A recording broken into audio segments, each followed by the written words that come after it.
Le suicide représente un problème de santé publique majeur, et ceci à l'échelle mondiale. En effet, depuis l'an 2000, l'OMS estime que chaque année dans le monde, 1 million de personnes meurent de suicide.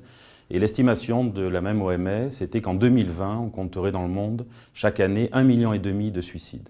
Plus particulièrement en France, la France est très mal placée dans le concert des nations européennes, puisque la France, en termes de taux de suicide, d'incidence du suicide, se situe au 7e rang de l'Union européenne, c'est-à-dire au-dessus de la moyenne européenne. En effet, avec un suicide toutes les 50 minutes, 11 000 morts par an, la France connaît des taux de suicide très élevés, une mortalité qui représente au moins 3 fois celle très médiatisée de la mortalité routière.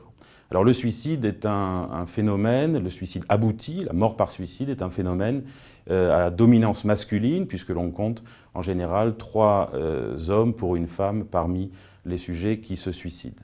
L'autre aspect des conduites suicidaires, ce sont les tentatives de suicide, au nombre de 200 000, c'est-à-dire que chaque 2 minutes et demie en France, une personne réalise une tentative de suicide.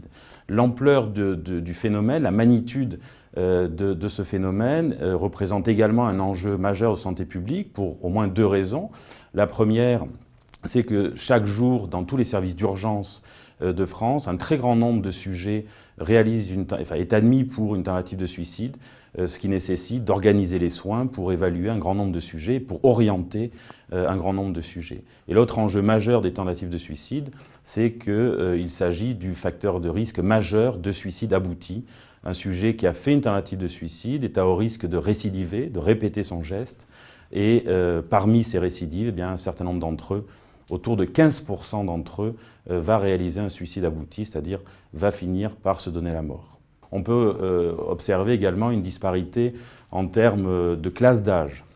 Et effectivement, le suicide représente la première cause de mortalité chez les adolescents, et jusqu'à 35 ans, et la deuxième cause de mortalité chez les 35-45 ans. Si l'on regarde les taux de suicide, on fait cette observation, si l'on regarde le nombre absolu de suicides, eh bien le suicide abouti touche essentiellement les sujets âgés au-delà de 65 ans. Donc finalement, que l'on regarde les taux ou les nombres absolus de suicides, eh bien il s'agit d'un problème de santé publique important, finalement, à travers toutes les classes d'âge de l'existence.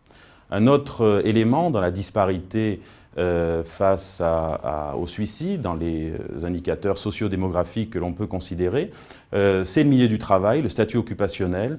En effet, si l'on prend comme référence les cadres et les professions supérieures, eh bien, on retrouve régulièrement, en France, mais dans les autres pays dans lesquels ces études ont été réalisées, on observe que les ouvriers, les employés et les agriculteurs présentent des taux de suicide 2 à 3 fois supérieurs. Et une étude très récente, publiée dans le British Journal of Psychiatry, nous montre qu'en plus du statut occupationnel, on a une association entre le risque de suicide et le niveau de qualification. Moins un sujet a un niveau de qualification élevé, et plus il est à risque de suicide.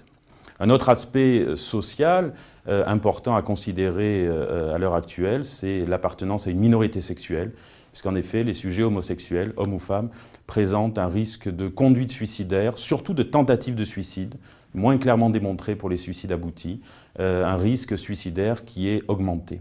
Enfin, il existe des milieux particuliers, des collectivités particulières, qui sont le monde du travail et qui sont le milieu pénitentiaire, qui également sont associés à un risque suicidaire important et préoccupant, et qui justifient également des stratégies de prévention qui sont ciblées.